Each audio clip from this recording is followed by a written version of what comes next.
What's up, guys? Welcome to this latest episode of the Mufasa Sports Clubs. As you already know, I'm your host, Mufasa. Thanks again for your support. You already know the drill. Make sure you like the video, you subscribe to the channels, you leave me some comments. I want to know what you guys think. Tonight, we're talking about the first game 1 of the NBA Finals, and this absolute stunner that the Indiana Pacers were able to pull in Oklahoma City. And we're also going to be addressing the firing of Tom Thibodeau by the New York Knicks. So let's dive right into this. The Pacers coming to Indiana and still game 1 of the NBA Finals, 111 to 110, with a crazy dagger with 0.3 seconds left on the clock by Tyrese Haliburton. The Thunder actually started pretty well with an initial adjustment in the lineup with Chet Holmgren being the center and Isaiah Hartenstein coming off the bench, which was a little surprising to me because I'm a firm believer of don't fix something that is not broken. This is the lineup that won you 60-some games in the regular season and got you to dominate throughout the playoffs. So I'm not sure why this lineup change has been done first. If I would have preferred them starting this with the regular lineup and then respond maybe in game 2 or an in-game adjustment just to see how the initial lineup responds to the Pacers. But Mark Daigneault decided to go with that, and it was pretty good at the beginning because he added Cason Wallace in the lineup, which was an extra guard for the Pacers, to be able to combat the Pacers guards.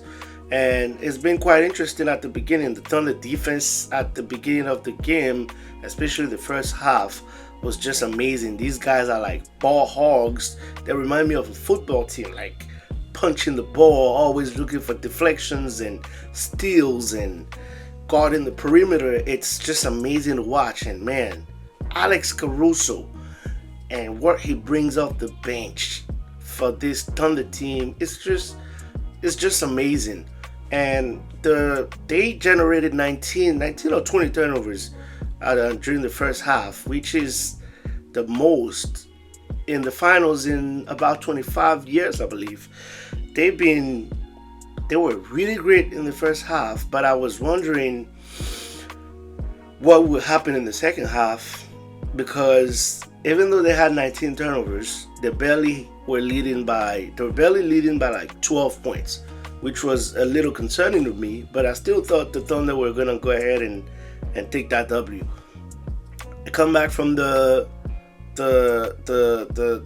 half, and in the fourth quarter, Jalen Williams is playing well in the third quarter. Shai Gilgeous-Alexander, great game again, 38 points, amazing performance, really aggressive. But they come back and allow 2 10-plus runs by the Pacers in the beginning of the fourth quarter and end of the fourth quarter, which leads to Haliburton scoring that dagger pretty much with 0.3 seconds left in the game.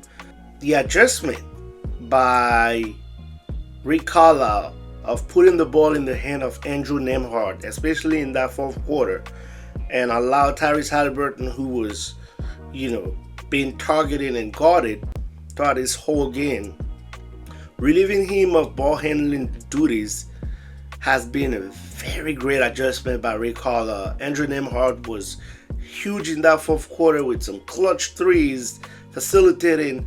Great game by him. Great game by Obi Toppin coming off the bench. Clutch points and rebounds by Pascal Siakam.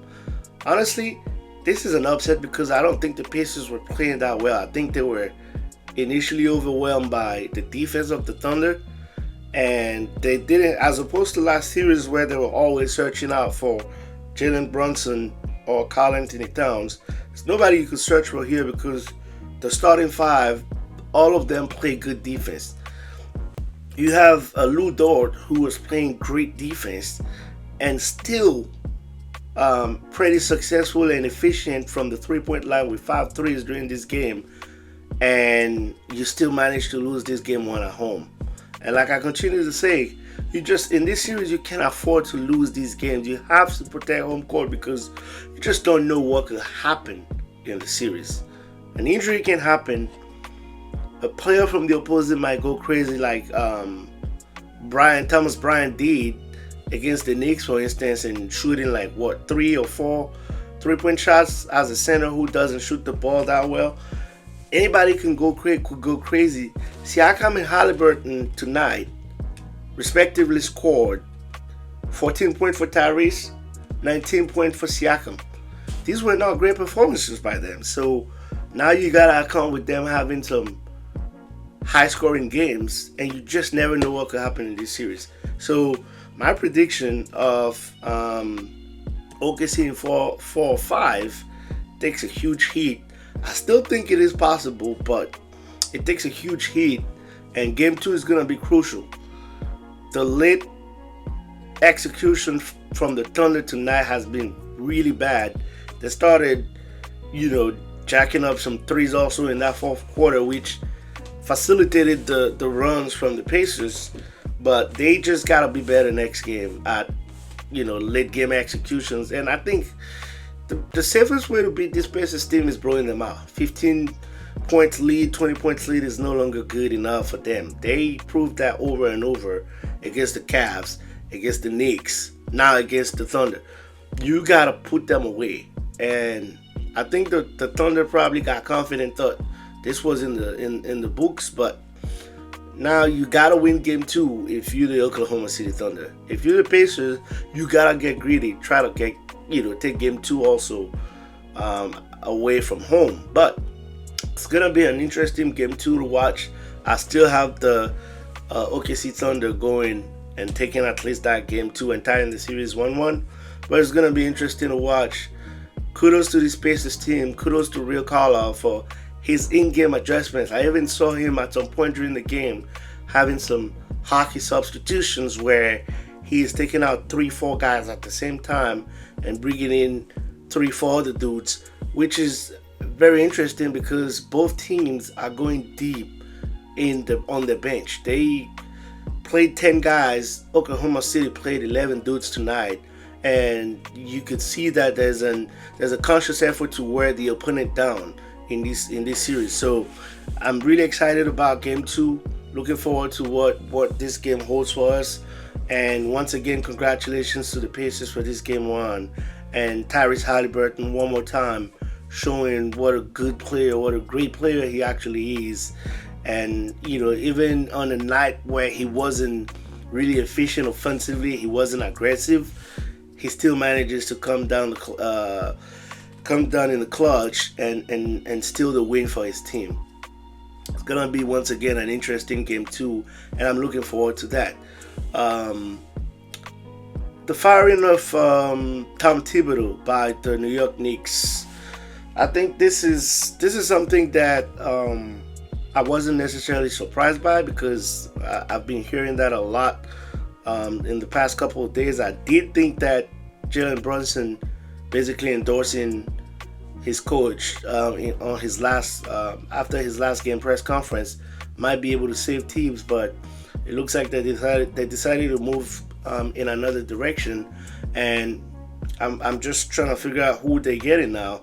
I've been hearing a lot of names, even coaches that are under contract right now, and it's just gonna be interesting to see who it is because you're gonna need to have a coach that is going to have the respect of the locker room, but also a lot of pressure because now any coach that comes and doesn't get to the conference finals, at least it is a failure for him. So especially with teams bringing the Knicks back to the conference finals after 25 years and now getting sacked, it's going to be a lot of pressure on that new head coach. The next season is pretty wide open in the East. I don't think the Celtics are going to be competitive. I mean, by competitive, I mean title contenders. And I don't think the Bucks will be contenders either. The Sixers is still to be determined Obviously, I'm a little biased because it's my team, but it's all predicated on the health of, Joel Embiid and Paul George on that end. So it's a wide open Eastern Conference where Knicks fans are definitely expecting nothing less than conference finals or NBA finals next year again. And I need to call out Leon Rose, also the president of basketball operations of the Knicks, because this is like I said in previous videos, it's just becoming a trend. 3 of the last 5 coach of the year in the NBA have been fired, and I think some of these front offices, especially those GMs, are now using these coaches as scapegoats for their team and the evaluation that they're having on the team. Tom Thibodeau didn't go and trade for Mikal Bridges in exchange of 5 first-round picks. You did that, Leon Rose, with 4 unprotected picks off of these 5 picks. Tibbs didn't go and trade for Karl Anthony Towns by giving away Julius Randle and Dante DiVincenzo, which therefore lessens the strength of the bench of the Knicks. You did those things.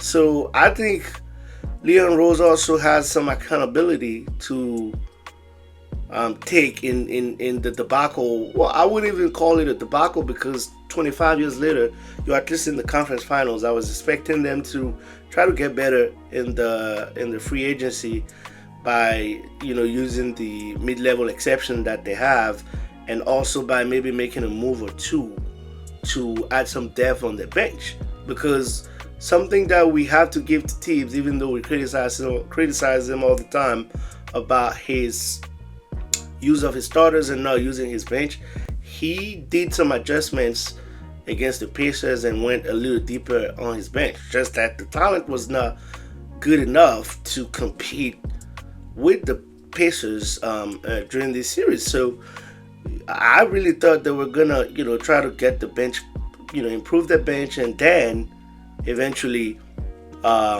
give him one more year and see what he can bring out of this locker room and this roster. But they decided to go with sacking him and looking for a new head coach. I've been hearing names like Ime Udoka, Jason Kidd, even Mac Jackson. That would be an interesting choice.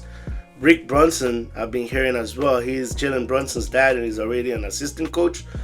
How does Jalen Brunson react to all this? Can this bring some turmoil in the locker room? I've been hearing some rumblings about some of the players having issues with Rick Brunson and his position on the team. Let's not forget that Jalen Brunson takes a pay cut of over $100 million on his new contract, probably because he's comfortable with his dad on the coaching staff, and also to allow his Nova teammates to re-sign and keep that core together.